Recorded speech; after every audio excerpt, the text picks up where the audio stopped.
Hey, spooky friends, and welcome to The Twisted Twins, hosted by Britt.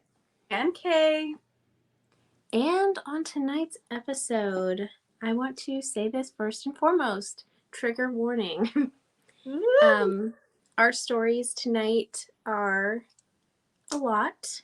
So I would just like to say trigger warning for murder, for children victims, and just really gruesome, brutal stuff. Yeah. So, yeah. Put a pin in that. Put a motherfucking pin in that. Jump right in and get started, because what an intro. It is going to be a lot, though. I mean, I think even you and I are a little, on edge just thinking about what we have to talk about. Yeah, I mean, when we were brainstorming ideas to kind of talk about, or, topics, things like that,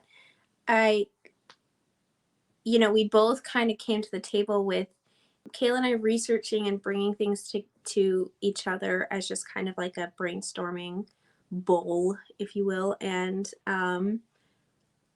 our stories had very significant similarities. So, in my head, I'm like, oh, let's categorize them into an episode. So this particular episode is going to be probably one of many, because unfortunately this is a crazy world that we live in. But well, it's a topic that it's flooded. Oh yeah. And I feel like I'm being so dramatic leading up to it, but our topic tonight is vicious crimes. So it is called Vicious Crimes. And our particular episode tonight, the collection of 4 stories we are going to tell you, they are all true, unfortunately, and they are all unsolved, which just mind-blowing to me. It makes it so much harder because the friends and families that were left behind after these people were brutally murdered, they didn't get any kind of justice. Answers. Yeah, or justice. Yeah. Yep. Yeah. What that would feel like. And especially when you guys, we're just teasing you guys along. When you guys hear the details of some of these stories, it's gonna shock ya. And just try to think of how you would feel if you found out your family went through and then you don't know who did it. It's scary. I know. Scary. So this particular story, it is I would say it's a very well-known true crime story and a haunting story as well. So it is a 111-year-old mystery. So let's just jump right in.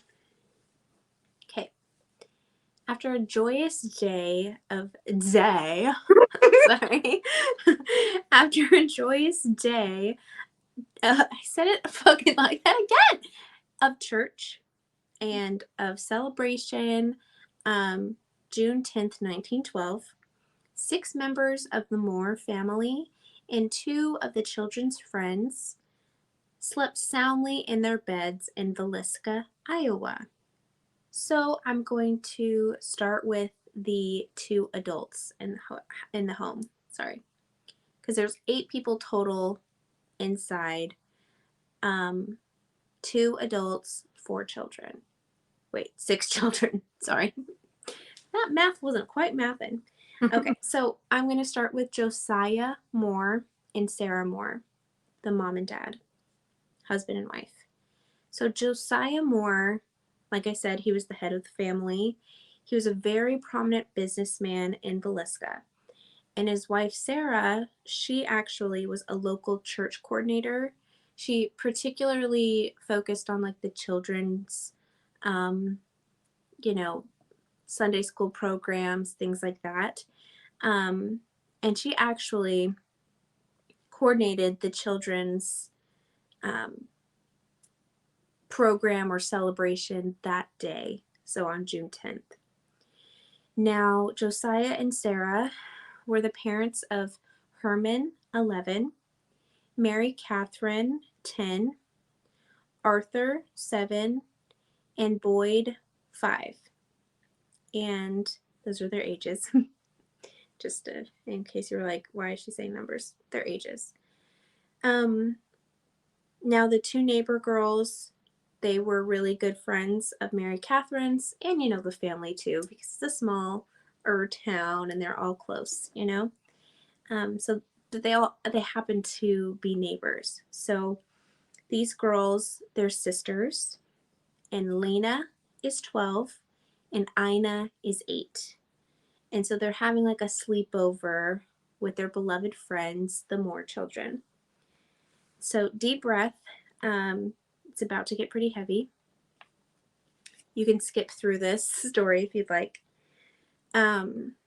So as the family and the children slept, a vile, silent intruder slipped inside the Moore's bedroom from the attic, with Josiah's own axe in hand. The stranger then picked up an oil lamp. And so let me try to explain this. Oil lamps back in the day had like the little metal base that was full of oil and a glass chimney on top. And there was like a wick in the middle. So once you lit it and you like turned a knob on the base, it would make the flame brighter depending on like how much oil you released into the wick. Sorry, this part freaks me out. So the stranger picked up an oil lamp that was nearby, removed removed the glass chimney from the oil lamp itself. In a couple places, it's kind of confusing. The intruder either placed the glass chimney, they placed it somewhere to where investigators were like, there's the fucking chimney right there. One place said it was underneath a chair close by. Another one said it was underneath their dresser. Somewhere in the room, they set the fucking glass chimney down, okay? Next, they shortened the wick in half and lit it, turning the dial down so low that the lamp gave off a nearly undetectable glow. So, just fucking eerie,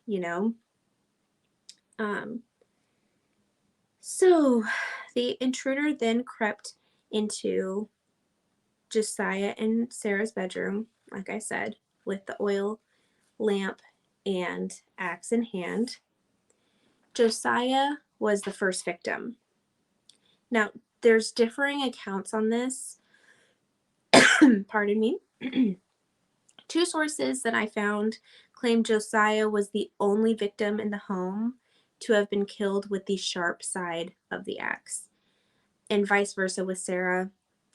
The other spouse bludgeoned with the blunt side. So if you think of an axe, they have the sharp side that you use for, chopping wood. Or did I say sharp or blunt? Oh, goodness. Okay. And then the back is like a blunt, solid piece of metal, part of the blade. So now regardless, the bedroom ceilings in all 3 of the bedrooms, because this home had 3 really, quaint bedrooms, the ceilings had gouges in them from the sharp side of the axe's blade. So whenever the murderer swung the axe up high, the blade got caught in the ceiling and left gouge marks. Obviously meaning he hit with the blunt side. Okay. Yeah, yuck. Sorry. I'm so sorry. Hate it. Both Josiah and Sarah nearly died instantly. Now, to kind of get a better idea of this, in particular, how investigators knew that the intruder was in the attic, was that they Oh, no. found like spent cigarettes. Like the person snuck into the home, like hid in the attic until the family came home from church, did their thing, went to bed, and smoked fucking cigarettes in the attic. Okay. And I was watching, like I said, this particular case is very popular. This home is still standing, and it's a hot spot for paranormal activity. Did So I they was watching. did they fix the ceiling? Now it's really I'm not sure if they're authentic or not, but like I said, this place is a paranormal hotspot for a lot of activity. So it of course has drawn in tons and tons and tons of investigators, tourists, things like that. Um, and it's now to this day like a fully restored museum. Um, but before it was just like a standard family home. So I'm not sure if I would think that they are not authentic just because other people lived in the home afterwards, Yeah. and that would be a disturbing sight to go to bed, Yeah. staring at. Also, on the flip side, them reenacting to get the marks, which is more disturbing. Oh, well, if you want to talk about disturbing or in extremely disgustingly poor taste, Ghost Adventures episode of their investigation on this house. It's like, I can't remember what season it was. Oh gosh. You Google it, you can find it and watch the disgrace that Zaddy Baggins is. Has an axe literally propped up and is like laying underneath it and is tempting the spirits to drop Oh, the axe on him. I have seen that one. Yes. Yeah. Sir, check your attitude out the door. That's foul right there, my good sir.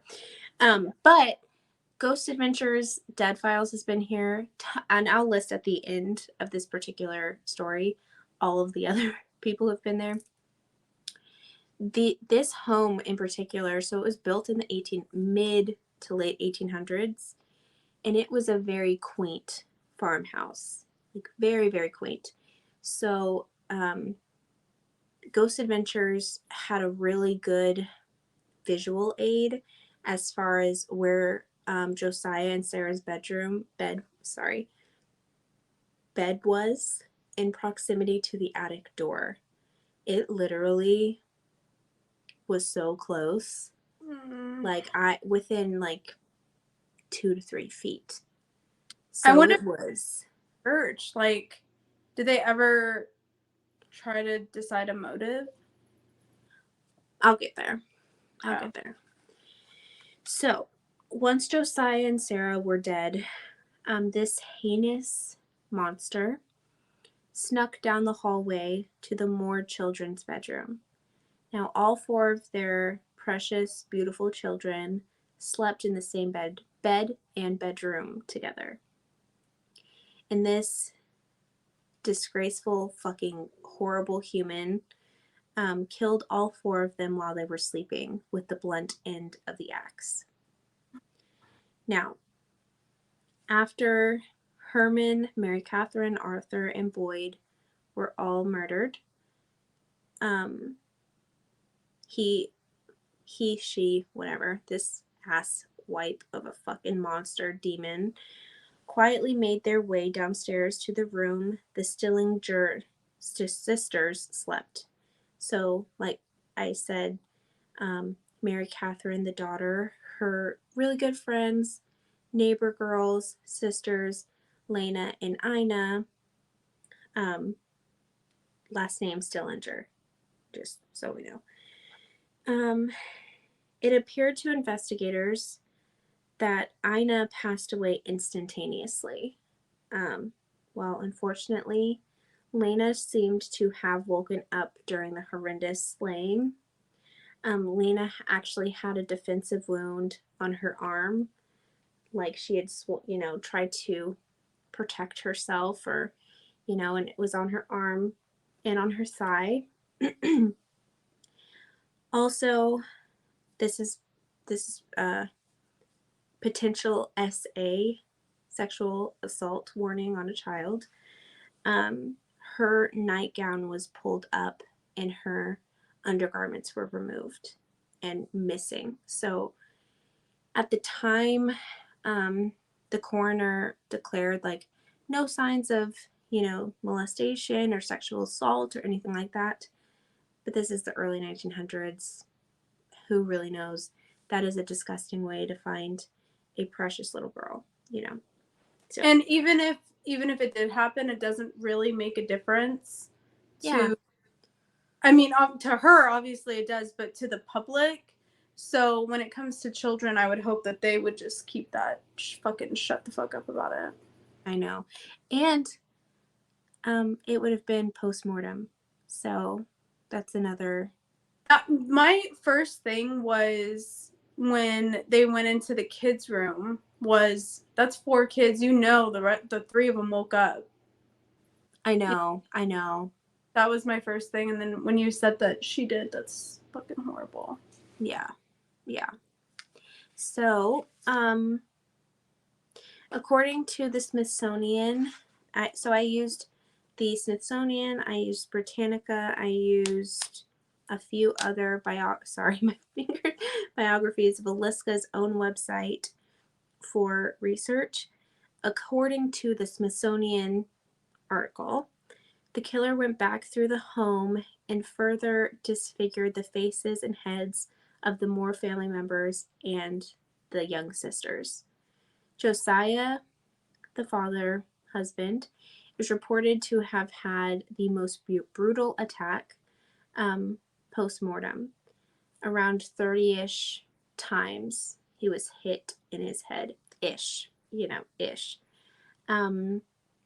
This murderer then went through the home and covered each victim's face and the mirrors of the home with linen and cloths.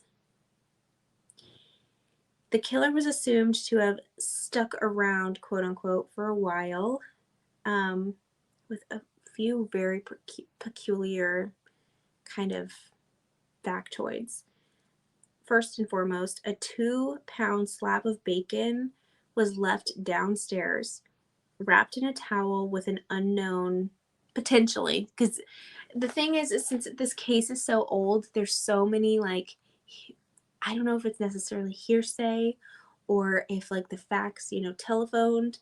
One particular source said that there was an unknown keychain or a broken watch chain close to the bacon, which, by the way, the bacon was left downstairs in the Stillinger sisters' bedroom. Potentially. Okay. There was a filled washing basin to clean the bloody mess off of the killer's, hands, face, body. It's basically just like a bowl sitting on the kitchen table that was full of bloody water, where this asshole decided to sit there and clean themselves after this horrific event. Now, before sunrise, the killer actually left the oil lamp at the top of the stairs, stole their set of house keys, and locked up the house on their way out, and disappeared at dawn. Now, a concerned neighbor telephoned Josiah's brother, who stepped into the house. He had his key. Go. I kind of summed this part up pretty quickly, but made entry into the home. I'm guessing discovered the girls, ran out and said, "Call the sheriff immediately." Now, the investigation began as a large group of locals also came and gawked at the crime scene and wandered the crime scene. So back in those days, I know, back in those days, like, this is what, 1910, 1912. And, statistically speaking, that the killer was probably one of those people as well. Could have been, for sure. Could have been. And at that time, they weren't, I mean, obviously, science hadn't necessarily caught up to where we are now. So preserving the crime scene wasn't as priority, or, you know, and this is a small town, a well-known family, such a horrific crime in and of itself. Now, let's go into the potential suspects. Many rumors swirled. There were several suspects listed, and I'm going to go into each of those real quick. So, suspects. And you kind of tell me what you think out of this list of people. I think it's interesting that there's so many potential suspects. Why? Yeah. Okay, go. So, traveling Reverend Lynn Kelly had attended the previous day's children's performance at the Morris Church. Early the next day, he boarded a train, because he's a traveling, you know, reverend dude. Boarded a train and reportedly mentioned to people on the train that 8 people had just been killed in Villisca as he's, you know, on the train out. A few weeks later, Kelly returned to the town and posed as a police detective, and he joined a search party of the murder scene. He joined an investigation of the murder scene and thankfully was eventually found out for being not a detective. He himself has a very interesting past. He apparently would post sex ads. No, it's in him. the It's now listen. No, just wait. In the newspaper, wanting to hire a secretary who would work in the nude. I mean, giggity, Mr. Reverend. But now Kelly had actually confessed to the crimes, to all of the horrific details and slangs of this particular instance, but he later recanted and claimed police coercion. This is not the first instance of this in this case.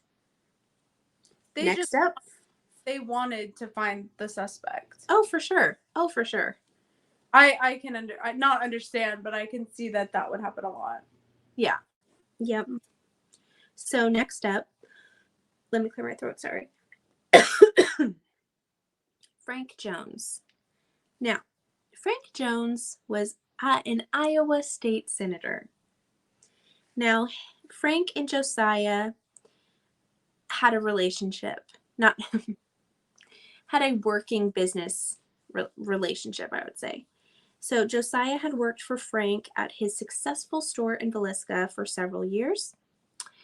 Josiah eventually quit his job there and actually launched his own store down the street. So imagine like general store.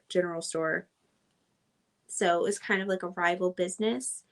Rumors spread very quickly about their relationship going sour. Apparently, it was so bad that if they were walking past each other on the street, one of them would walk like across just so they wouldn't, you know, walk past each other. It was just silly kind of hearsay.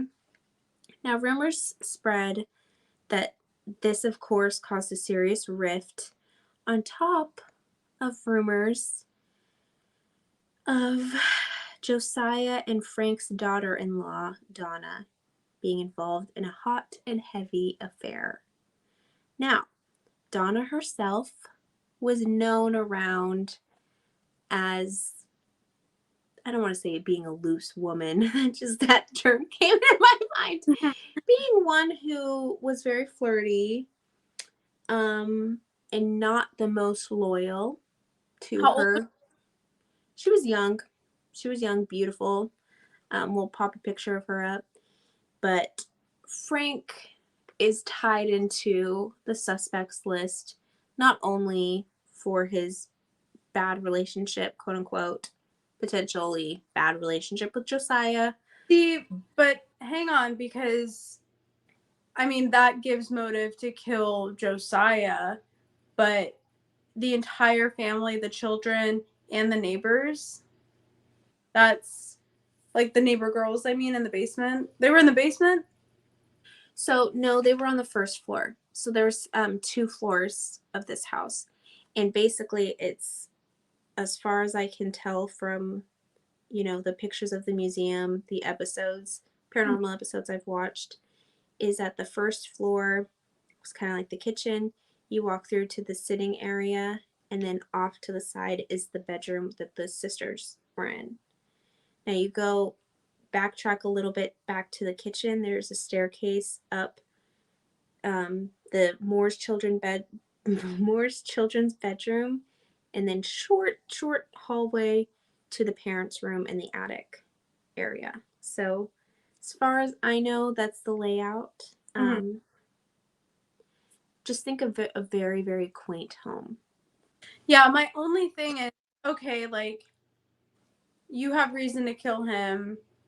You have to be really fucked up to do that to the kids. Obviously, if you're gonna kill him, his wife's gonna wake up. You're probably subsequently gonna kill her as well. And then, okay, go kill the kids. And then maybe on his way out, the neighbor girls woke up. And that might, you know, I just feel like it's the first guy. Oh, just wait. Great. Next on our list of suspects, I got 2 more for you. Now, 2 well-known axe murderers. Now, they both were serial killers. And we'll start off with William. William Mansfield was a Midwestern serial killer whose crime scenes looked remarkably similar to the Moore's home. He covered the mirrors, he covered the victims, and he had like a plate of half-eaten food, like he had hung around their house. He was picked up for this slaying, obviously, for this horrific murder. But he claimed police brutality and coercion that eventually had him released from this particular crime.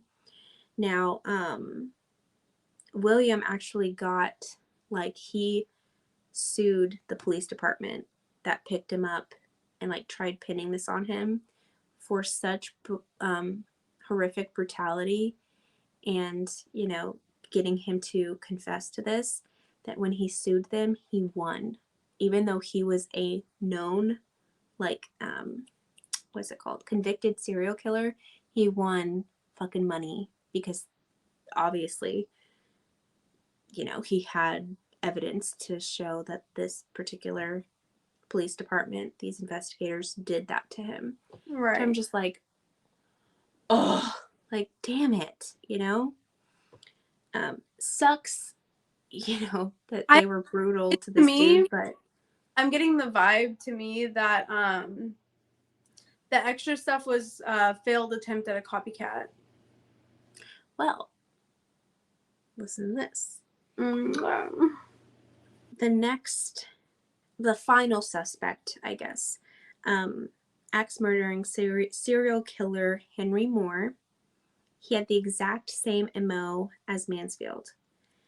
And the Villisca murders. But he was never, ever, ever convicted because he was states away and had a solid alibi for this particular crime. There you go.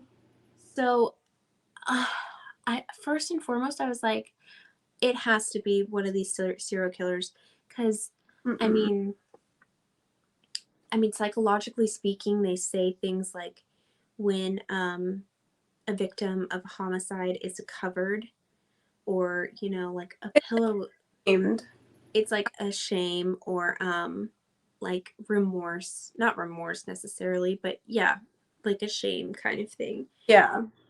But for all of them to do that, and it's not even just the mirrors that these two guys covered, it was like windows, like doors with pane, like glass panes. So it was just to like cover everything. But it just, and even to cover the mirrors, like you're like, I don't want to look at myself because of what I just did. Mm-hmm.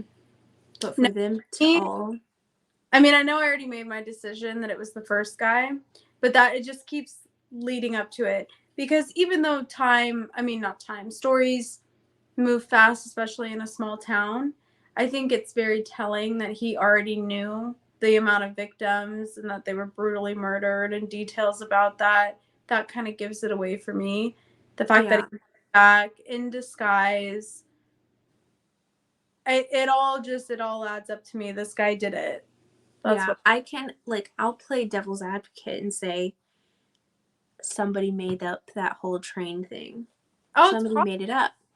And then maybe he, despite like his kinks, maybe he was like, you know what, I want to try to help solve this horrific crime because I just met these people. I don't think so. And I think his kink is a very um telling thing for what happened to the little girl. The state she Potentially. Potentially. But regardless, the state she was found in, regardless if Potentially. she might have potentially not been found in that state. Well, I'm just saying, like, there's so many.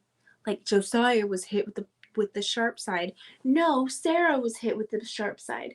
I'm just saying there's so much, and it's such an older case. I don't, and it's not definitive that she was molested. Her, honestly, like, or definitive that she was found without her undergarments. Like, absolutely set in stone. I didn't look at her, autopsy or like her crime scene photos because, of course, they didn't have them then. But so I don't want to say like definitive that she was found that way because she easily could, in like defending herself, her dress could have fallen up. Well, You when you know, first said that, so she had a defensive wound on her arm from on cover, her thigh but too. thigh, which I found interesting, and I would go as far as to assume. I assumed when you first said it, this is a big assumption, so bear with me, that was done in anger after she died, and also to leave her in that state, if that's the state she was left in, even if he didn't assault her, but as like a fuck you for defending yourself. That's what I assumed the thigh mark was, and I hope she wasn't molested. That's horrific. I was kind of seeing it as her putting her arm in her leg. Like, imagine laying down and waking up to that and being like, you know, could have been that. But at the same time, I mean, I don't know.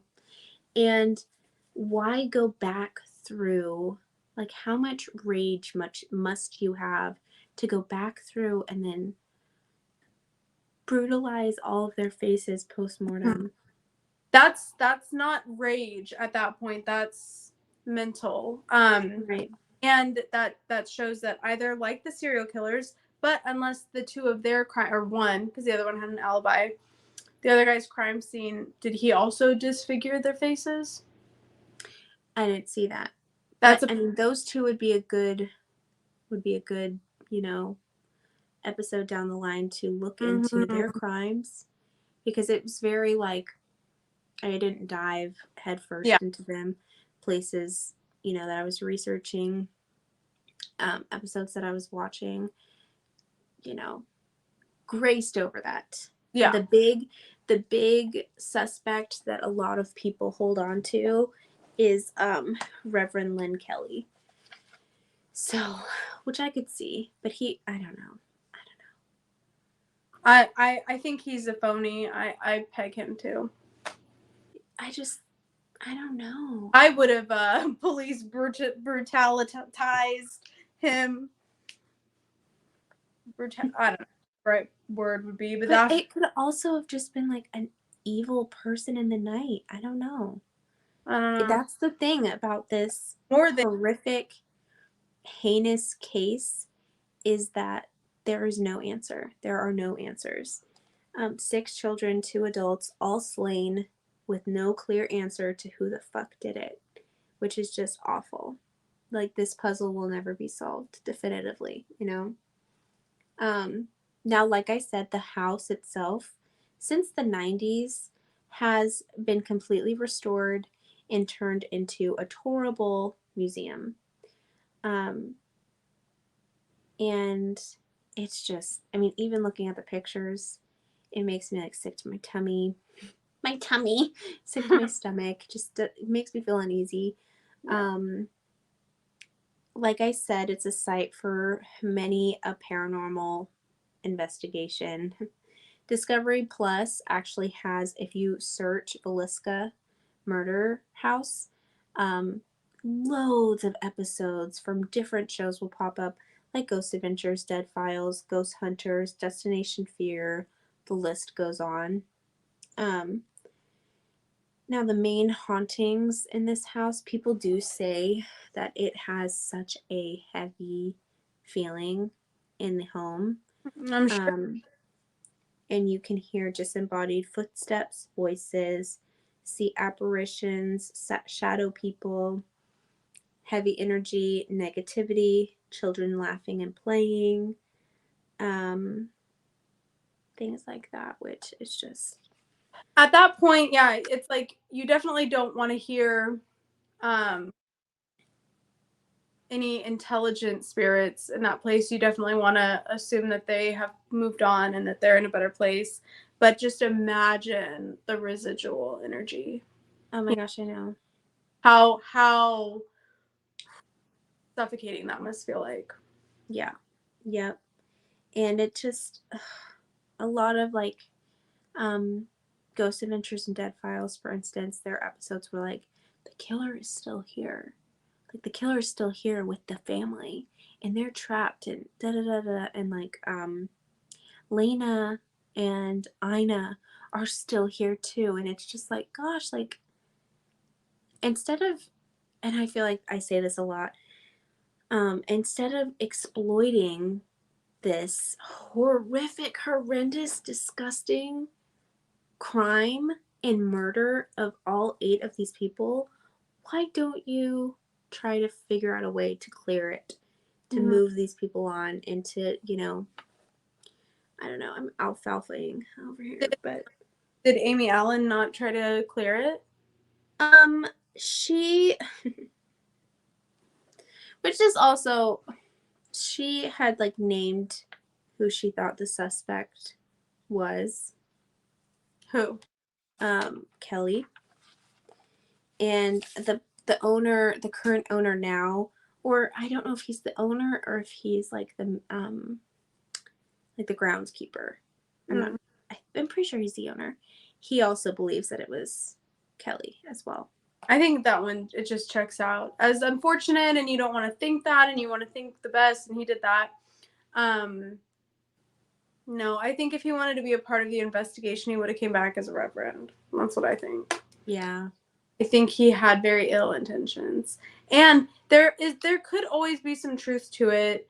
The train story, it could be that he, like I said, like I assumed right off the top of my head that if they were having people walk through the house, like neighbors, the killer for sure was there. Like, that's just my personal opinion, because they do like to go back to their crime scenes within a few hours of the crime happening, Yeah. especially. Yeah. And yeah, so that is the Villisca axe murders. Um that is just, oh my gosh. And you know what's Thinking, awful? what? It is not about to get any warmer, because mine I is know. fucking brutal too. I know it. Ugh. That was a rough one to start with, though. I'm so sorry. I was like, should I save this for last? And I just felt like starting us off with a bang, I guess. Our Yeah, last 2 will be not as child involved, right? yeah, Yeah. yeah. Okay, guys. So Like I said, it is not going to get much brighter over here. My story is also very intense. So we'll pop up a little trigger warning time to go ahead and skip on through if you guys don't want to hear about brutality. But if you sickos do, listen up. Prepare to head back to Germany in 1922 with us, which already in itself is kind of a place to be in at the time. But for the group, it turned brutally tragic. Who are the Groupers? You may be wondering. What a random name. They were a family of 5. They owned a farm in Bavaria, Germany. I apologize if I don't say any of these words right because I'm not German. Their farm was named Hinterkaifeck. Maybe. This farming family consisted of the father, Andres, his wife, Kazelia, their adult daughter, who was also a widowed mother, Victoria, and her 2 children, 7-year-old Kazelia, named after her grandmother, and 2-year-old Joseph. Now, they also had a maid who was living with them, and her name was Maria Baumgartner. Spoiler alert, this entire family was found slaughtered in the most gruesome way, a horrific crime, as Britt stated earlier, that to this day, it is unsolved. Okay. Ugh, that's so awful. Yes. Okay, here we go. It really is. And it gave me still kind of gives me nightmares thinking about it. So it's got me a little on edge. So bear with me. Oh, I get you. Yeah, I bet you do. Days before their demise, the father, Andres, had noticed some weird fucking shit going on. Okay? Footsteps in the snow leading out of the war. Footsteps in the snow leading out of the woods towards the house and never heading back out. A newspaper in the house. Yeah. A newspaper in the house that he didn't remember buying. And one of the family's 2 house keys disappearing. Their what? One of the family's 2 house keys disappearing. Now, of course, in normal true crime horror movie fashion, he didn't rush to go tell the police. He just told a few of his friends. This to me sounds like the work of a poltergeist right off the bat, which I will always jump to the paranormal when it comes to stuff like this. But I wasn't the only one who thought of ghosts. They had another maid who had quit 6 months before the murders because she wholeheartedly believed that the entire farm was haunted. Oh, could that make her a suspect with a really deep alibi? She started 6 months ago with this long-ass alibi. Maybe, but when police interrogated her, she kept to her story of ghosts and indulged further by saying she believed the farm was haunted because she kept hearing footsteps in the attic and had a constant feeling of being watched. Her former boss, Andres, had dismissed her concerns as just straight superstition. I wouldn't say paranormal. I would say you have what do they call it nowadays? Frogging. You have like our fucking nightmare. Somebody living in your attic. I was gonna say it's surprising that your story and my story have this because it goes further than that. At first, reading about this, I did jump to like, oh, that sounds like a poltergeist, but not even like. I don't think because we have paranormal investigated for on and off for like 20 years. 16 years. Yeah. 15 years. Yeah. 20? Goddamn. Well, I mean, if you think about it, no, not 20, but definitely like between 15 and 17 years. So we've done it for a little while.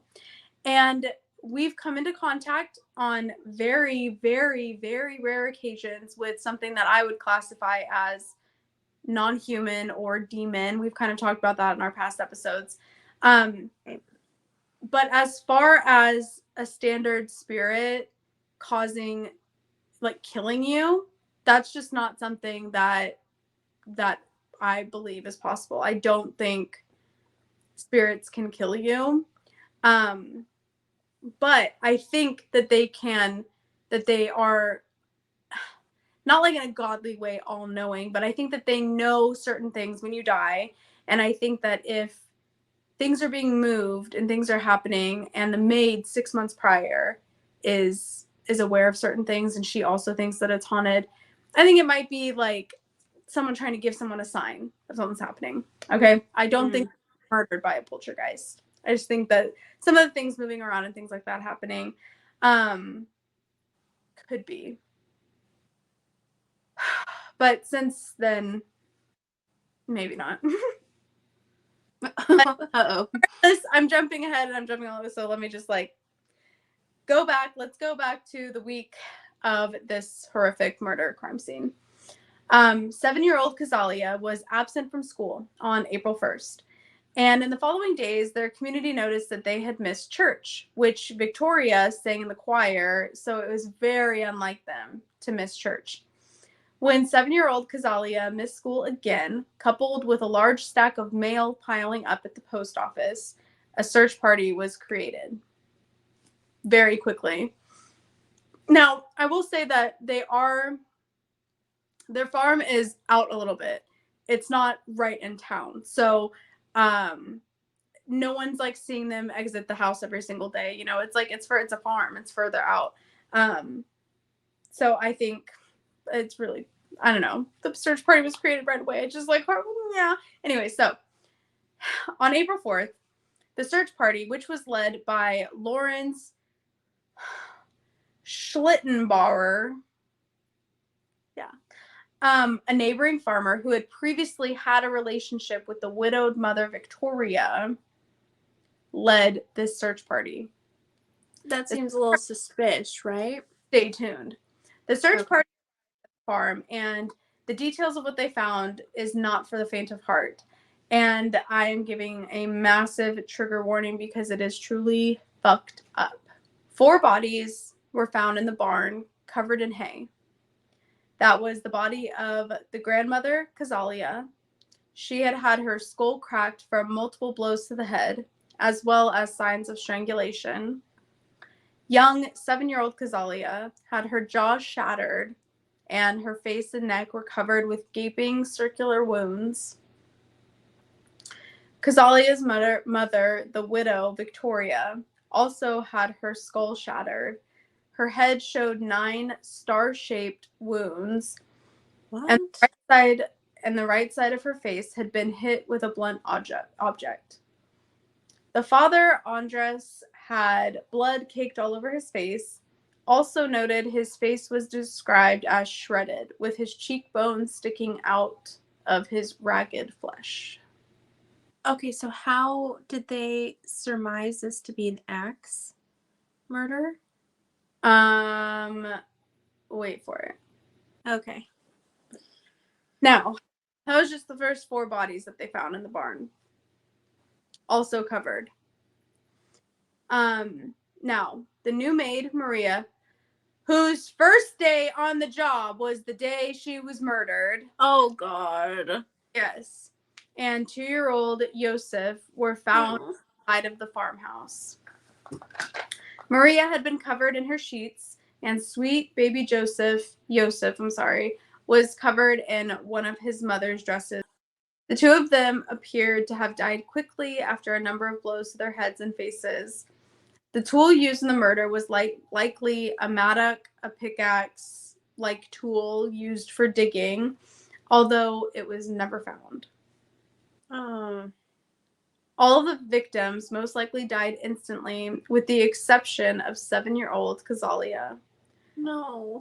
The autopsy revealed that she had lived several hours after the murders, and clumps of her own hair was found in her hands, which suggested that she had torn out her hair in distress before dying of shock. Oh my God. Yeah. The police initially suspected vagrants, but strangely enough, nothing from the farm had been stolen, with large sums of money found still within the house. Lorenz Schlittenbauer, Victoria's boyfriend or ex-boyfriend or lover, whatever they are, may have been Yosef's father, the 2-year-old. He was a suspect, but his alibi held up and couldn't place him at the scene.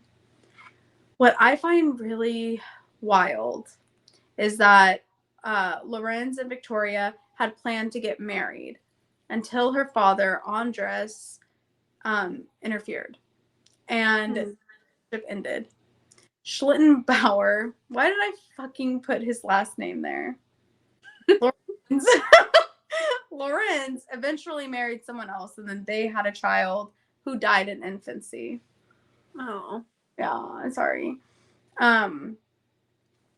A seriously disturbing, disgusting, and quickly debunked rumor claimed that Andres had fathered Yosef on his own daughter, with his own daughter. Oh.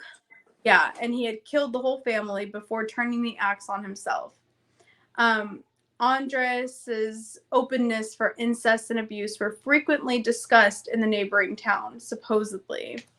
Oh, gross. Yeah, but he had other children with Cazalia besides Victoria, but she was the only one to survive his violent hands into adulthood. So him and his wife had multiple children. Victoria was the only one that survived to becoming an adult. The rest of them died as children from his abuse. Like, that's confirmed? That's what 5 different documents stated. Because what the fuck? I dove deep into the incestual side of it. Yeah. I was like, that's because we'll get to the suspects, and it had me convinced, right? However, okay, so Victoria had siblings, they all died. Sucks to be Victoria. And her husband, but he didn't die from the father. I'm sorry, it does suck to be Victoria, but that's on that side. However, they were able to debunk the rumor that Andres, the father, killed everyone because none of the wounds were self-inflicted. None of them. Huh. So, what is even more sick is the fact that the farm animals and family dog had not been harmed and had, in fact, even been fed and tended to in the days between the murders and their discovery. Smoke had been seen coming from the chimney in those days as well, suggesting that the murderer had been living calmly at the farmstead. And when you think back to the previous maid and her claims, the murderer could have been living inside of the home for over 6 months. The murderer had to be someone who was familiar with farm work, as the killer maintained the farm for days and was handy with an axe. Oh, God. But not someone who lived on the Gruber farm itself. It's possible that the murderer had a grudge against one or more of the members of the family. But regardless, police have never solved this murder. And with the investigation going cold, they turned to supernatural help for some guidance. After their autopsies, the Gruber family had their heads removed and sent to Munich, where clairvoyants were employed to seek out metaphysical clues from the Gruber family skulls. What? Yes. Okay. The Hinterkaifeck farm was demolished the year after the murders, and the Grubers were laid to rest in a nearby cemetery. With their heads? Without their heads. Because those were lost during World War II. Oh my God. A monument stands today where the farm used to be, memorializing the victims. Everybody, including the maid and the children's heads? All of them. That makes me want to fucking throw up. Yeah. Now, initially, Lorenz was like suspect number 1, right? They went straight to him. He had his alibi, and they literally found no other suspects. Yeah. What? Yeah. Pretty unbelievable. I'm sorry, I'm baffled. Yeah.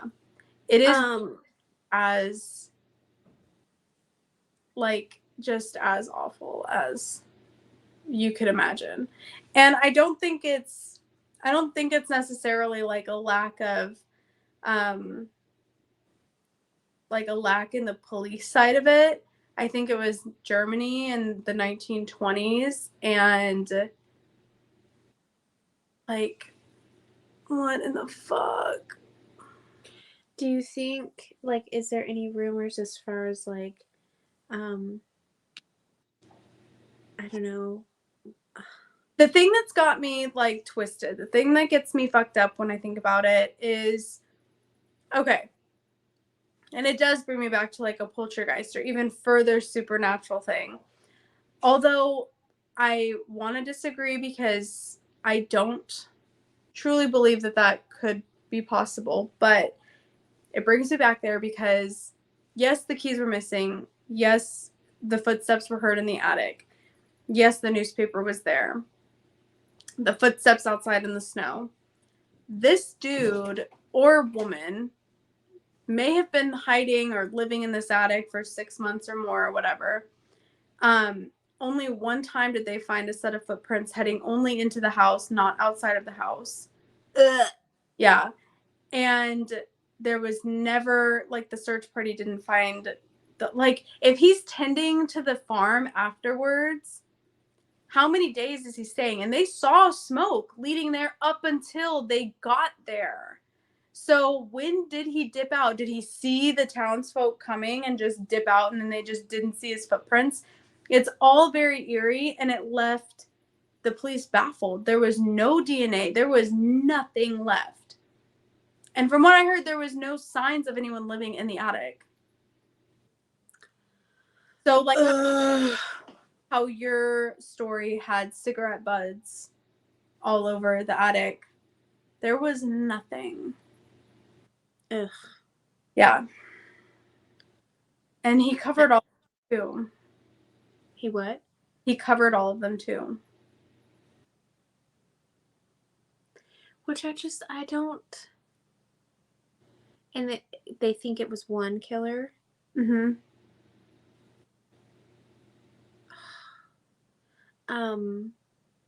Could there be something like, because I know, like, World War II, was it going on or was it ending?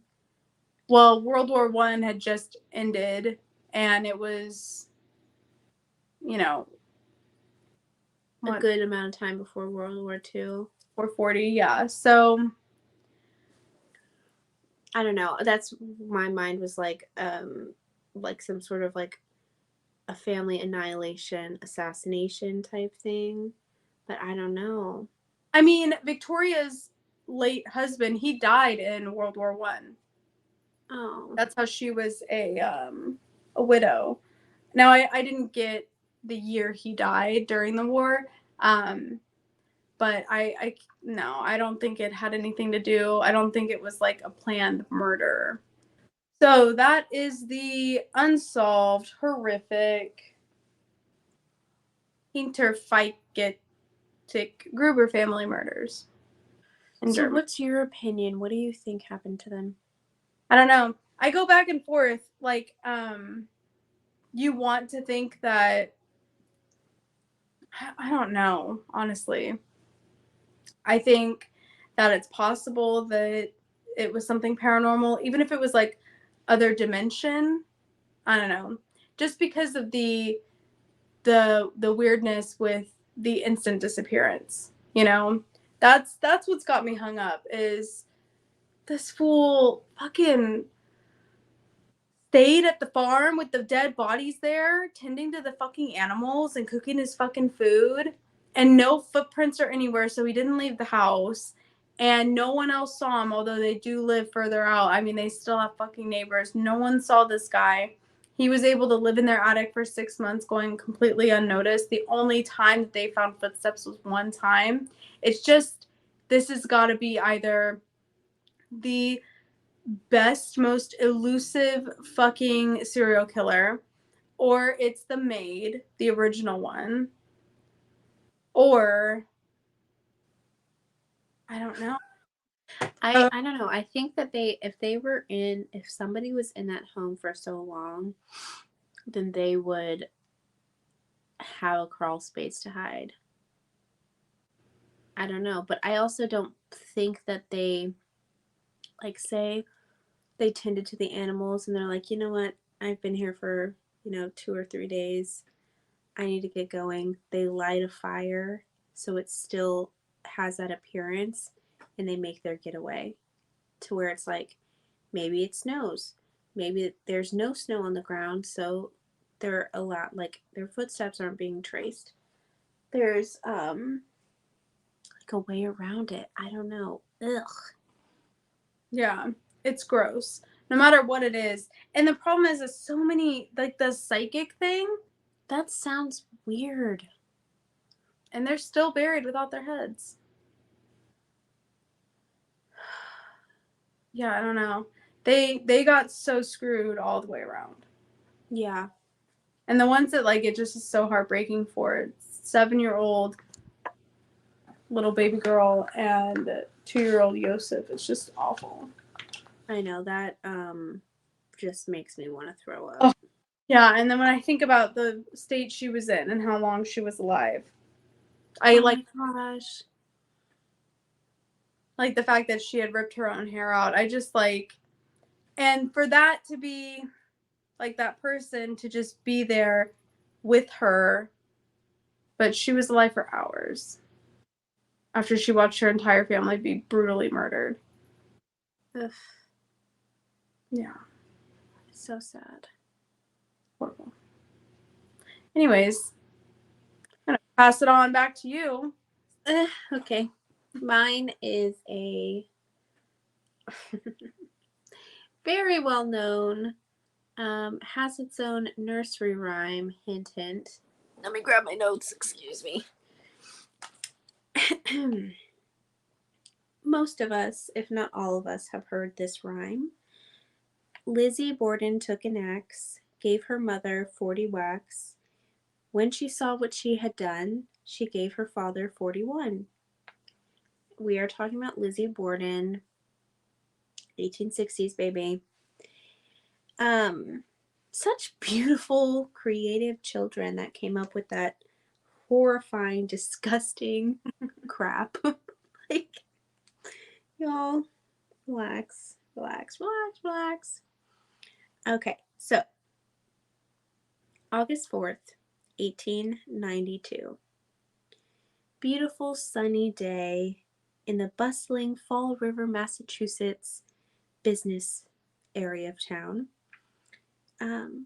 Not a one thing seemed out of place at the Borden home. That is, until there was a murder. Dun dun dun! Double murder, really. Double homicide. Abby Borden, Lizzie's stepmother, was found face down on the floor in their guest bedroom. Murdered with a hatchet. What is funny is that they got the fucking rhyme wrong. Technically, she was murdered. Abby was murdered with a hatchet, not an axe. And she didn't get, quote unquote, I hate this word, whacks. Like, stop it. She didn't get 40 hits. She didn't take 40 hits. She took like max 18. She did get more than the father, though, which keep that in mind. Now, Andrew Borden, Lizzie Borden's father, was found laying across his napping sofa downstairs with his face completely unrecognizable. Several swings of a hatchet were to blame. Like I said, Abby, her stepmom, received like max 18. He received like max 11. So just to kind of give you an idea. But it doesn't roll off the tongue quite as well, apparently, for those children. Especially if you hit 10, does it really matter how many whacks they got as long I as know. it's more than fucking 10? I mean, that's exhausting. Yeah. Yeah. So, Lizzie and their servant, Bridget, they called her a servant in some sources, live-in maid, whatever you want to say. Bridget were home at the time. Now I have some kind of fucked up stuff about uh, Lizzie and her sister Emma. I'll get into in just a minute. Let me turn the page of my notes. Backstory. Okay. You might have heard me say hatchet and not axe. Like I said, it wasn't an axe that was used in these particular murders. It was a hatchet. But a hatchet is like a little baby axe, right? Right? So the Borden parents were actually murdered with a sharpened hatchet. That's redundant. I just in case you didn't hear me. Now Andrew Borden was a hardworking, wealthy real estate developer at the time. He began as a local undertaker and worked his way up to the accomplished businessman that he was. Andrew was known to not be super polite, to be extremely frugal. Think almost like Scrooge like.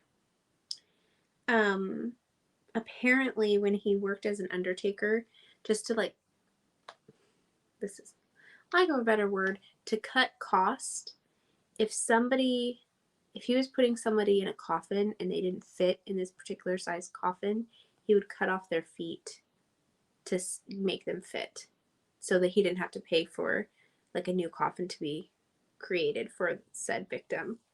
Just weird kind of cutting costs thing. What in the fuck? I know.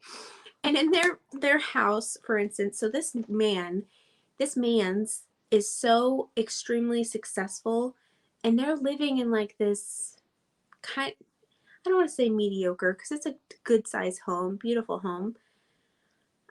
But for their like financial standing, it was a little bit mediocre in that they were in the hustle bustle part of the city and not on like the ritzy side of town. They also did not have bathrooms, electricity, or indoor plumbing, which was a very popular addition for the well-to-dos at this time. And it seemed unnecessary to Andrew Borden, like an unnecessary cost or expense, I'm sorry. So, like I said, they had a servant slash maid, Bridget. My hands, I just did my nails today, so my hands are like, I'm gonna sit on them. Lizzie and her sister Emma were expected to do household chores. And so was Abby, because Abby was actually upstairs changing the sheets in the guest room when she was murdered. So if you think like, what are those shows on TLC where people are so like, I have to save money, where they like reuse the water on the stove? Like, think like that kind of a person, like almost a little OCD or having a little bit something going on where they won't spend the necessary money. Excuse me. Now, Lizzie and Emma, these two, they grew up in a very privileged home. And they actually called Bridget the maid, the current maid slash servant, at the time of their parents' death. They called her by their previous maid's name, Maggie, on purpose. Oh, So, I know. It was giving like, it was giving Miranda Priestley energy, like Emily, Yeah. Until, but they called her fucking Maggie for who knows how long. Anyway, so the girls were actually both in their 30s at this point and were unmarried. Which I at this point in time, it's like just about to be the 1900s. They absolutely were labeled as spinsters slash old maids at, early 30s. Like, Lizzie was 32 at the time of this murder, so a year older than me. Like, never thought of Lizzie. I thought they were like teenagers. Oh, I know. That's so weird. I know. So, both of the girls, both of the sisters, were interested in funds from their dad, and the lack of his, tight money pouch was a rough topic. Like the fact that he wasn't, willing to make, uh, what's it called? Renovations on their home, not Yeah. even willing to relocate them to a home that has those said renovations.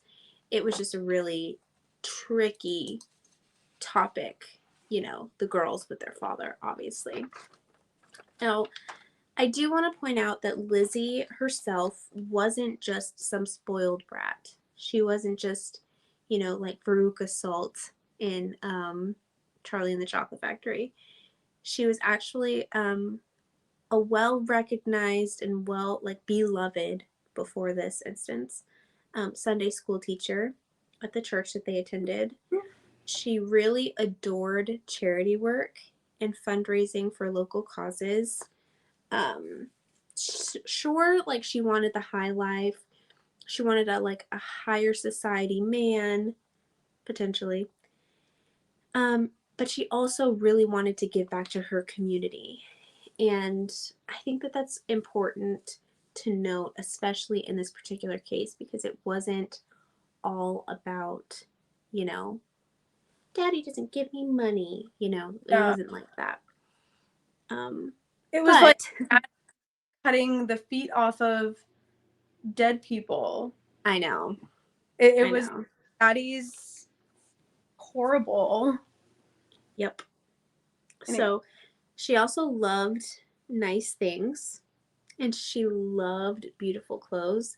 She was like the essence of chic. She was fucking yassifying it around town, let's just say. Um, Now, 2 days before the shocking murder, a case of violent and sudden food poisoning befell the Borden house. Andrew, Abby, and Bridget were very, very ill. Luckily, or suspiciously, Lizzie was spared. Emma, her sister, was actually out of town during this whole time. But so strange. Those poor three were so sick. So obviously, Lizzie and Bridget did not have a very civil relationship. But Bridget claimed to hear Lizzie laughing maniacally at the top of the stairs. Now, at the top of these specific stairs, you look right into the guest room and you would have seen Abby dead on the floor, right away. So this was just kind of like a hearsay comment. Now, not only that, but Lizzie's story changed. Her alibi to where exactly she was in that house changed quite a lot. And like I said, this house was very quaint. And Abby, the stepmom herself, she was around 200 pounds. So both Bridget and Lizzie should have heard her falling to the floor after being struck the first time. You would think, right? But neither of them all did. Neither of them did. Apparently, Lizzie was inquiring about cyanide from a local doctor and pharmacist.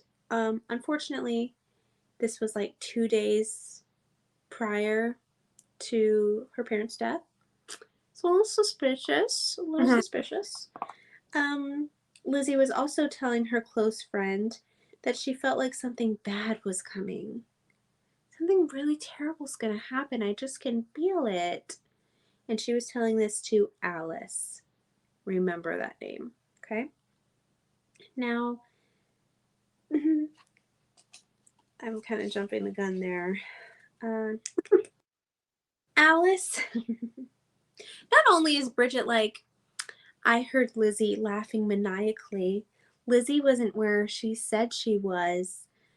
She called me Maggie, bitch, dumb bitch. But Alice supposedly, she told investigators that she supposedly witnessed Lizzie burning a gown, an entire outfit really, that was covered in red paint before the police investigated the home, which, by the way, was days after the murders. They So, didn't wait. They didn't investigate until days after the murders. yes, ma'am. Were the Did they know that the bodies were there? Did they know they were dead? Yeah. So Did they they like just out? it's, oh my gosh, my parents are dead. Help. The police come, the bodies are removed. They don't do a full sweep of the house and investigate the crime scenes and all of that jazz for a few days. Cuz this is a very like well-to-do family. So, you Right. want to give them their privacy. Sure. Yeah. But supposedly Alice witnessed her burning a dress covered in quote unquote wink wink red paint. Okay, Alice. Now, Lizzie's alibi or alibis. She was ironing handkerchiefs in the dining room. She was crafting fishing lines and looking for a piece of lead to repair a broken window screen in the shed in the back. She was picking fruit off of their pear tree and just, got lost in that activity. Um, she was upstairs, she was downstairs, she was outside, she was inside, uh, but she was never seen covered in blood. So, like, honey, how many motherfucking stories do you have to have? How many different stories? But she also was never seen covered in blood. So, there is that. But, Bridget's alibi, I should say. Although she was violently ill still, she was violently ill still from the food poisoning, quote unquote. Um, she was still had to do her job, was washing the outdoor and indoor windows, apparently. Supposedly, Bridget spoke to a neighbor for a minute. Um, she went and took a little nap because she was still feeling ill. Like, I don't know. Now, Lizzie was acting suspicious. Like, right away, people were like, this girl is being really suspicious. Not to mention, like, her ever changing story and endless alibis and, different. Maybe I was here. No, maybe I was there. It even changed, Yeah. like, in the courtroom during her trial. Like, she changed on the spot. Um, but after the murders of her loving, caring father and stepmother, she appeared emotionless and indifferent. At her parents' funeral, she wore a gorgeous but not appropriate black gown, lace, form fitting, super snatched, like gasp. Not what you wear when you're mourning your parents. Um, she was never seen crying. Mourning or shock really isn't a reason to judge someone. Especially like we say that now, like you will never know, like psychologically speaking, you don't know how you would react in a moment or like when something like that were to happen. If you discovered your parents brutally murdered, you don't know how you I would don't know. react. I don't know. I think shock can last a couple days, but sometime their funeral in the courtroom. Right. But I hate like when people say, well, they were immediately a suspect because they weren't crying at the scene. Yeah, well, shock can do that to people, Shock that can, kind of thing. but it is definitely a red flag because the majority of people, their shock won't be like send them into being emotionless. Like it'll put them Well, in. it can either make you very emotional, it can make you catatonic, it can make you almost like to-do listy. I need to Right. call this person, I need to get this done. Like, it But when really they're just depends.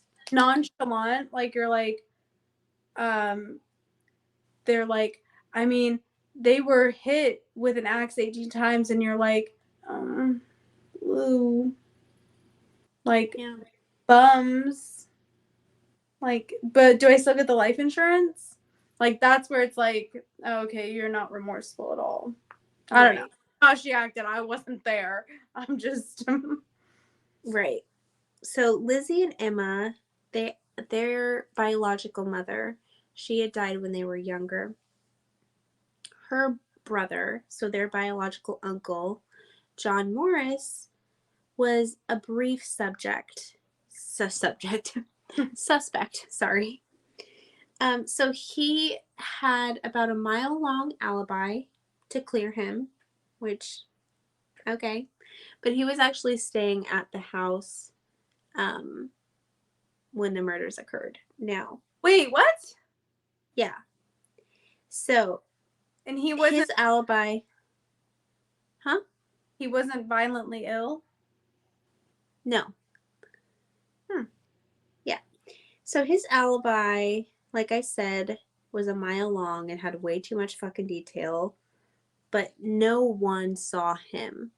Like his alibi, I don't know if I go into it. No.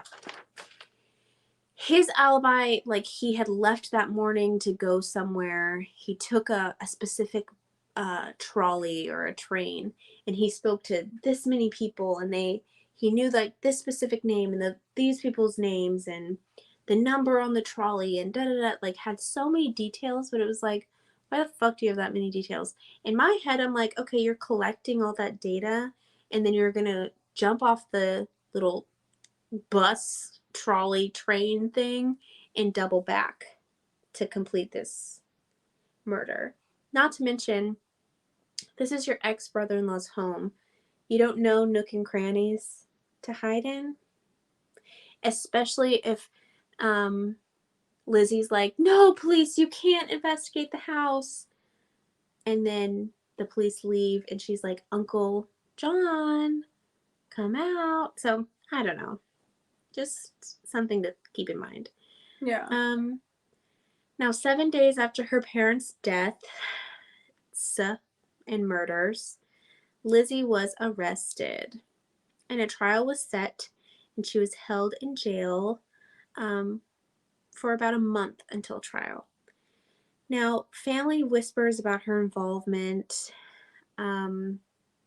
Could she have done it? Could she have not done it? Did John help her? Did her and John work together? Is she being framed? Bridget obviously testified against her, hearing her laughing, um, like disparaging her character, things like that. Her best friend Alice testified against her, burning the quote unquote red stained dress. Sure, Alice, I don't know. But what's interesting is the prosecution was unable to prove that the Bordens, that any of, sorry, the prosecution was unable to prove that any of the Borden's hatchets were the murder weapon.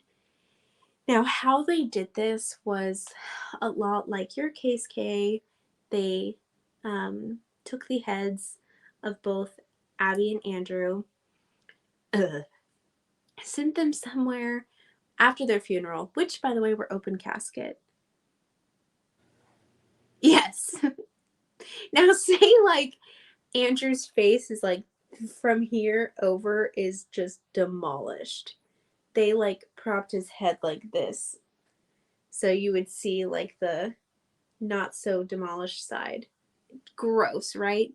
Anyway, so they took their heads, had someone boil them down to the bone to measure, like, oh, does this hatchet fit in there?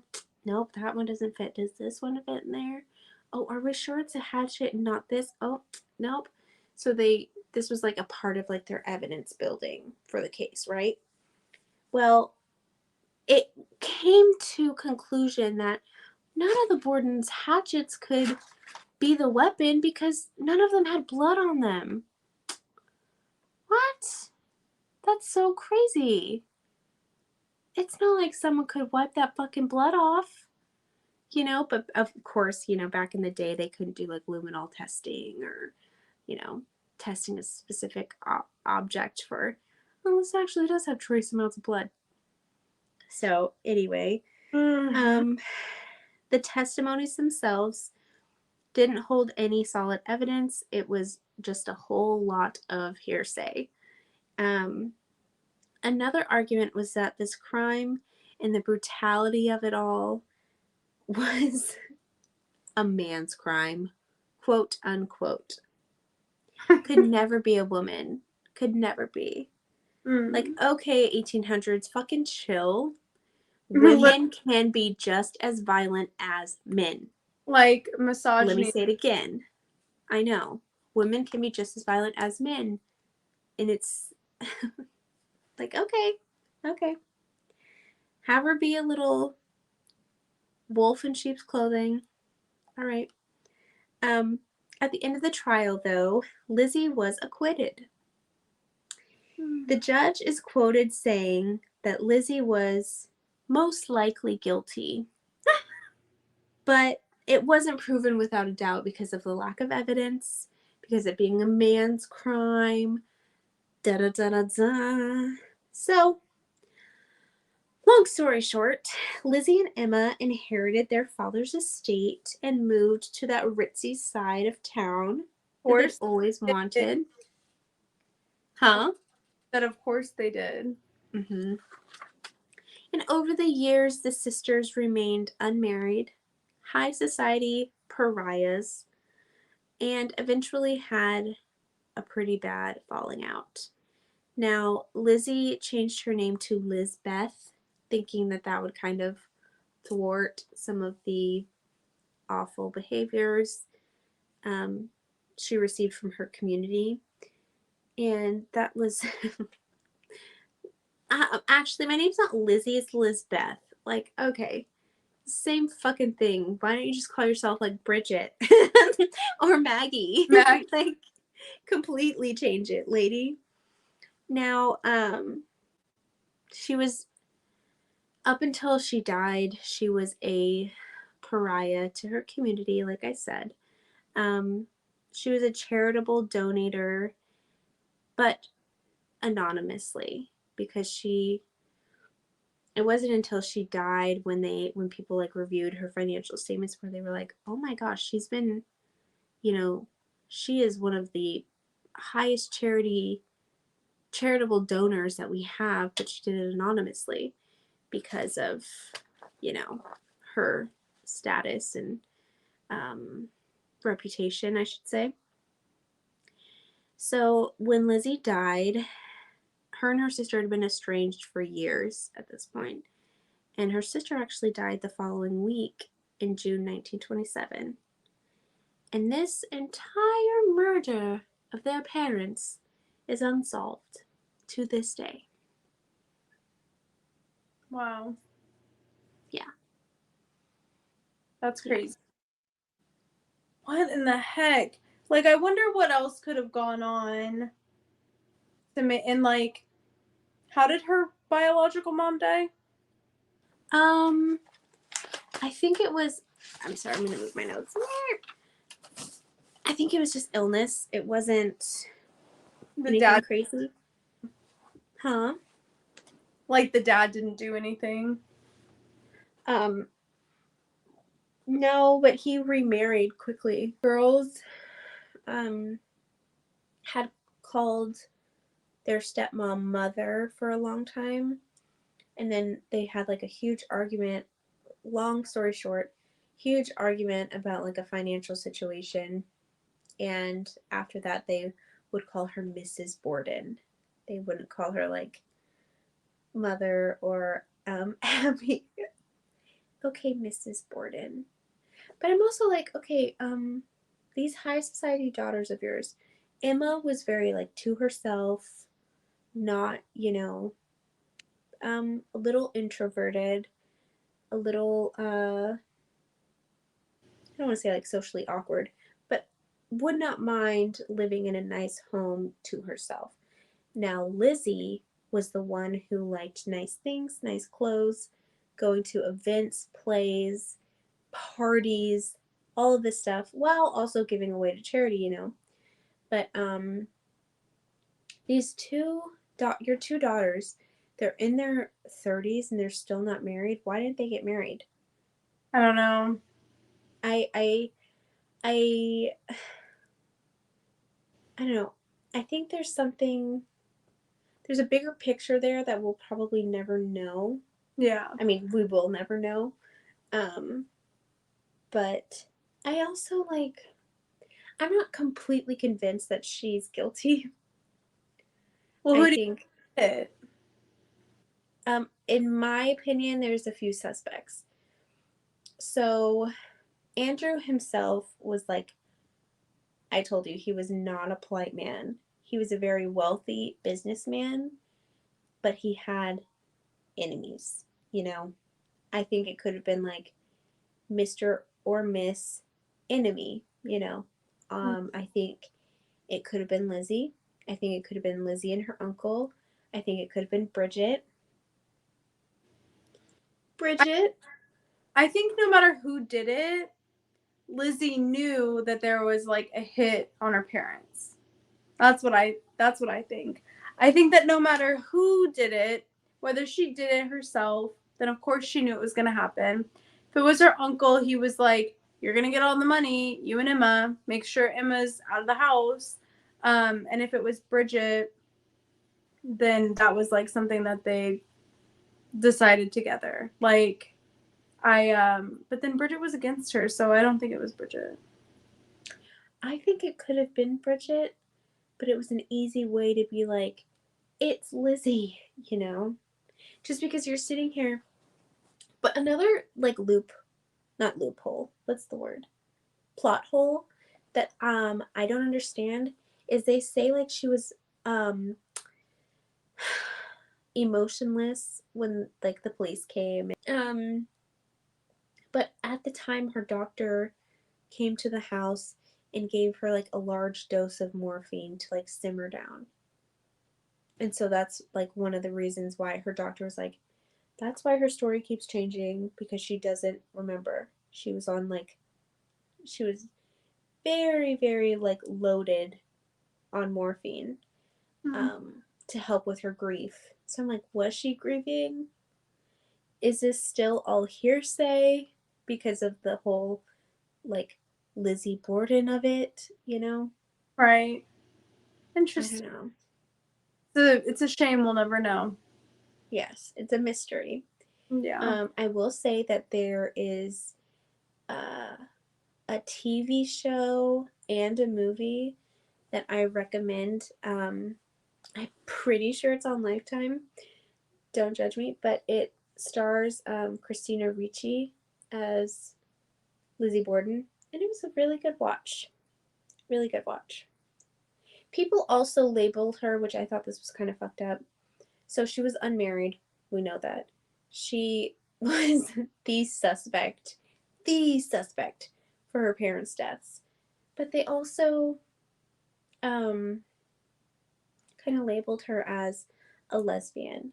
And back in those days, that was like a no-no. I Hmm. just think that that's fucked up. Yeah, I think it's like you can't really point the finger at her and then say Emma wasn't too. Like they were both un. Yeah. Yeah. Who knows? And why is that? Yeah, I don't know. What happened to them is what I want to know. Yeah, same. Yeah, that's very weird.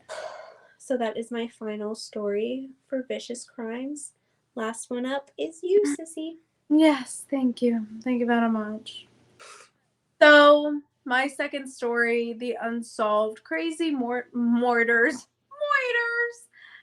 Not another Moida. Yeah. it's going to be the Axemen of New Orleans. Now, what the heck?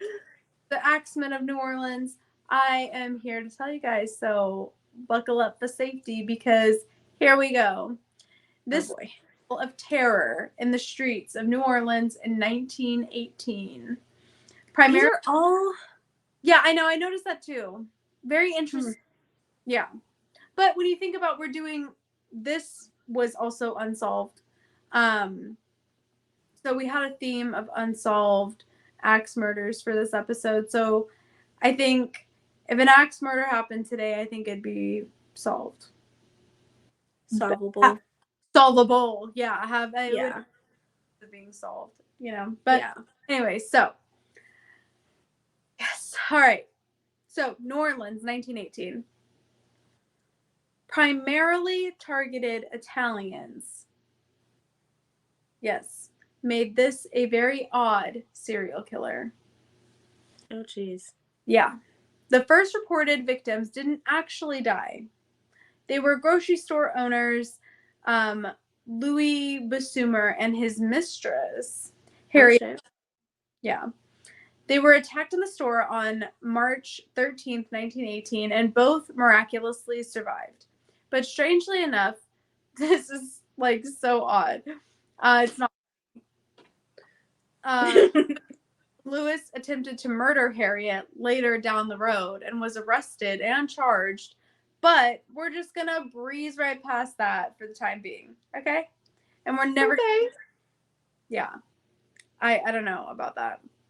Okay, Louis. Chill the fuck out. The second known victim, I should say, was another grocer, Italian New Orleans resident Joseph Romano, who was less fortunate than the first two victims and died in his home on August 10th, 1918, less than a month after Lewis and Harriet were attacked. The Axemen spree continued over the next several months. The victims, including Charles Gilia. So our homie Charles, his wife Rosie, and their infant daughter Mary. Ah. Yes. Sarah Lumen and her daughter, and Pauline Bruno. Infamous Axeman's attacks were not limited to grocers and their families. He also targeted the home of a police officer, Michael David, and his wife and children, but thankfully they managed to fend off the attacker. Oh, wow. Yeah. In total, there were at least 8 confirmed victims, but some estimates put the number as high as 12. Yeah. What made this exceptionally freaky for the time was that these attacks were happening in the victims' homes, which for that time period and still kind of today are considered to be safe spaces. Right. The Axeman's brutal methods and the fact that he seemed to also target Italian American grocers and their families, so fucking random, many of whom were new immigrants to America. It added the fear and mistrust that existed in the city's Italian American community. Oh. It's important to note that in the late 1800s and early 1900s, there was a huge movement of Italians and Sicilians into the New Orleans area, which is interesting because you immediately go to think, at least I do, that Italian immigrants migrated to the Northeast of America. But no, there was actually a large amount that went to New Orleans.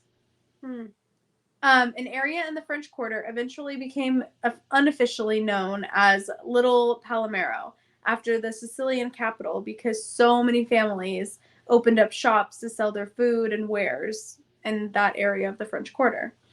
Now, it may shock you to hear that America is not innocent when it comes to discrimination, and many cultures have obviously felt the sting of that, and some still to this day. But these Italians were facing serious hate even before the murders began. They were being refused work, children were being bullied in school, slur words and death threats and mass public lynchings were happening to Italians. There is a dark history with Italians and Sicilians in the late 1800s and early 1900s in New Orleans. These murders only sparked that fear and added to the discrimination from the locals in New Orleans, and they almost blamed the Italians for what was happening, which is so stupid. But back to the murderer. This freak had two distinctive signatures. The first one was letters. Days leading up to the murders, the Axemen would often send letters to newspapers taunting the police and promising to strike again. The letters were filled with references to jazz music and the Axemen's love for it. In one letter, he even went as far to say that he would spare anyone who was listening to jazz music at a certain time and place. And this is a quote, "I am very fond of jazz music, and I swear by all the devils in the nether regions that every person shall be spared in whose home a jazz band is in full swing at the time I have just mentioned." What? Yeah. This led to a citywide jazz night where residents played music and left their lights on in hopes of deterring the Axemen from attacking. Sure. Yeah. His obsession with jazz music led the police to assume that he was a musician himself or had a connection to the music industry in some way. The letters were also seen as a way for the Axemen to mock the police and the community, and to assert his power and control over them. The letters a mix of broken English and Italian, leading some to believe that the killer was of Italian descent. The letters were often filled with threats and taunts directed at the police and, again, the entire community itself.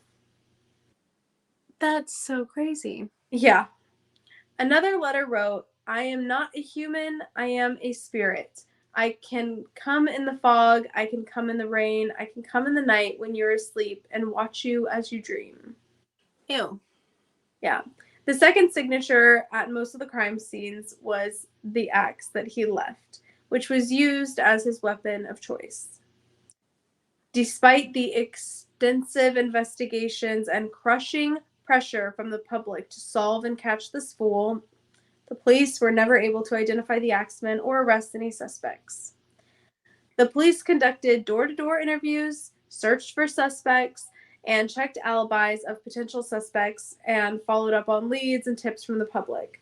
They also increased patrol in the areas where the murders occurred and advised residents to take precautions such as installing locks, which, like, what? And leaving their lights on. Oh, because they didn't have them? Yeah. And it's interesting. I forget what the heck I was watching the other day, but I was watching a show that was like, I'm going to have to try to remember what the fuck I was watching. But I was watching a movie. Oh my God. Duh. I was watching a show. I was watching Gilmore Girls the other day. Okay. It's September now, guys.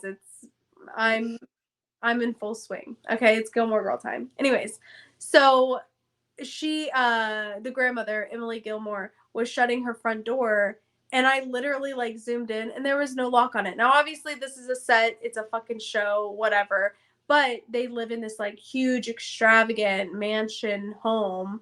And it was like, oh, like a lot of houses didn't have locks at the time. But, anyways, I digress.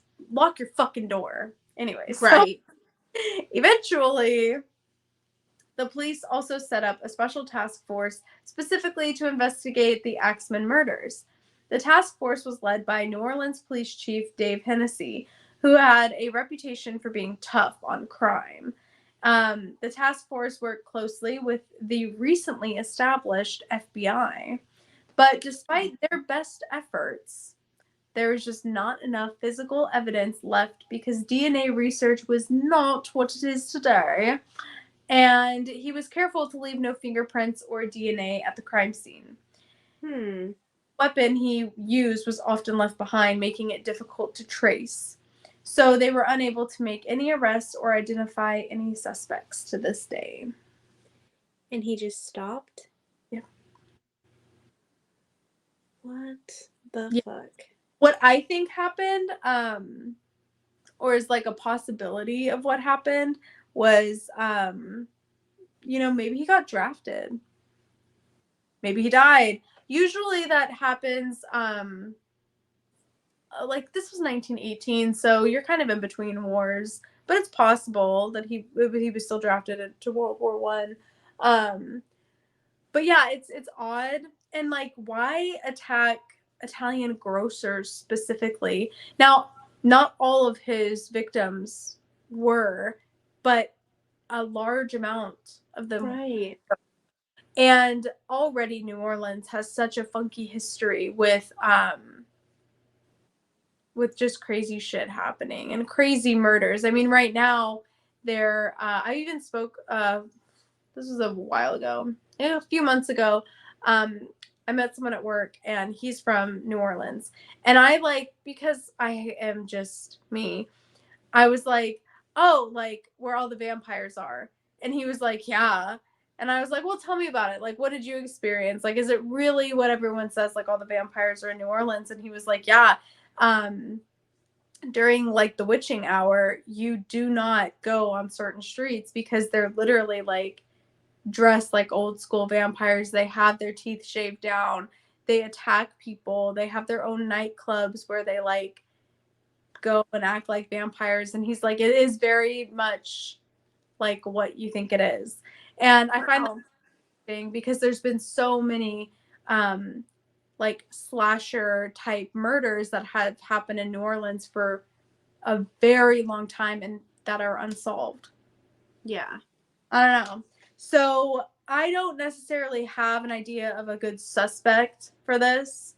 I do think it's possible that it was someone of Italian descent, but I think it's just too coincidental for them to have added the broken Italian into it too. I think that was more of a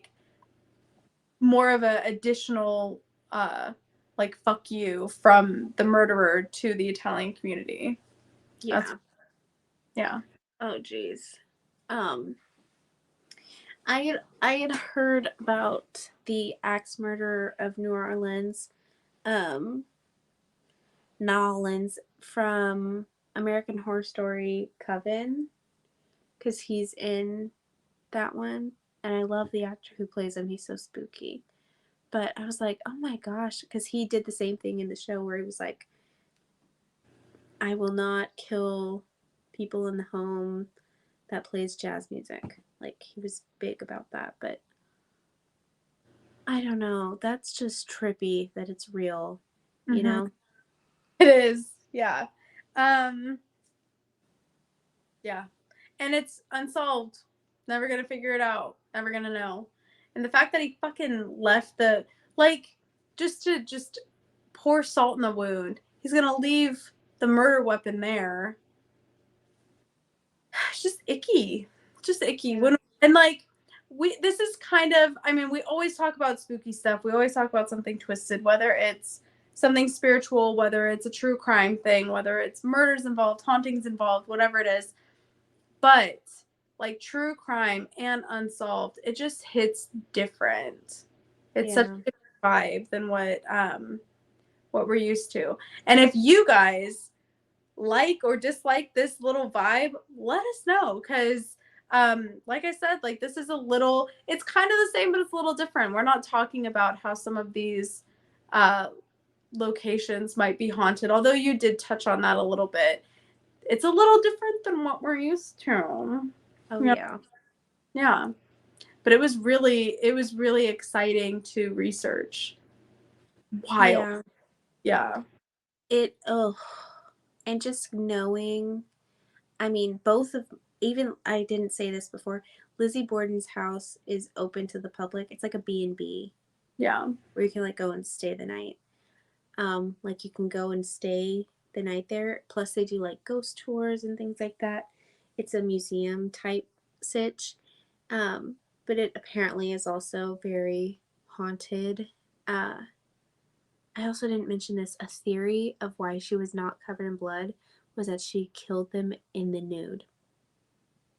Oh yeah. Yeah. Yeah. But that also debunks her weird friend Alice's accusation. Right. And did Bridget not see her running around naked as a jaybird? Who knows? Who knows what kind of there was someone that was sending hush money, agreeing on something. I want to know how long Bridget lived after. Well, and this was weird. I actually just remember this. I'm sorry.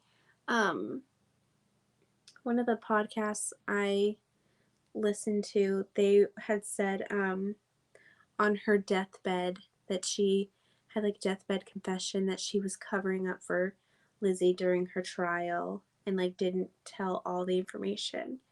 And I was like, how is that even? She still testified against her. You Yeah. know? She's just trying to get any last pity or who knows what the fuck. 5 minutes. Well, and I'm like, did she really, or did you just say that? Like, I don't. I need to see like the cold hard facts to believe it. I guess I don't know, but yeah, these cases were horrifying and just deplorable. But I think that they're important to tell, especially all of these um, people who and children who lost their lives. I don't care if you're Andrew Borden and you don't want to fucking have electricity in your house or you're cutting off people's feet to fit into a coffin. You still don't deserve to be bludgeoned to death. You know, hatcheted to death. No, I don't. I don't know. It's just really heartbreaking, and I feel like that their stories are important to tell, and it's also important to um, send well wishes or prayers to these victims, and just hope that they are all resting peacefully. Yeah. Oh It's a lot. It's a heavy topic. And it definitely yeah, leave like an icky feeling for a little bit. But we can just hope that all of these victims and all of these souls are at peace and that they're not holding yes, anything and they're far, far, far away from the horrible, horrible people that did this to them that they never got justice for. So that's something we can hope. yeah, But again, yeah, if this is something like this is a topic that you guys are like, we want to hear more about your guys's true crime stuff, definitely let us know because we had fun researching. I mean, not fun. This definitely was not a fun topic. Oh my gosh, especially like the German family, the Grubers. I was so, and it had so many different twists and just no more information. yeah, So frustrating. All of these like accusations, like with the stupid dad, but like all these accusations and nothing to back it up. It's just really frustrating. But yeah, I think you're right. I think it's important to talk about it. Ugh, yeah. as it is. It's very, very interesting history. Mm-hmm. Mm. Mm-hmm. So, we would love to hear what you guys think, what you guys thought about this episode. Feel free to reach out to us on our social media, like or comment below if you're on YouTube. Yes. So if you guys are watching us on YouTube, hello, hi, how are you? Like Britt and I, Hi.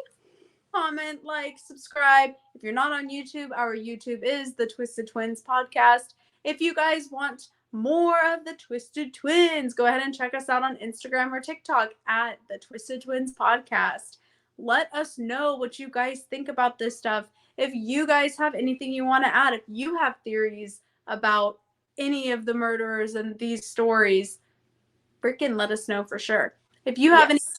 creepy stories that you want to share with us that you want us to talk about, send us an email to the Twisted Twins podcast at gmail.com and we will absolutely talk about that. We love doing this, guys, and we want to hear what you have to say. So definitely let us know. Yes, let us know and have a wonderful start to your week. We hope you enjoy your first week of September. I've been seeing that thing going around social media.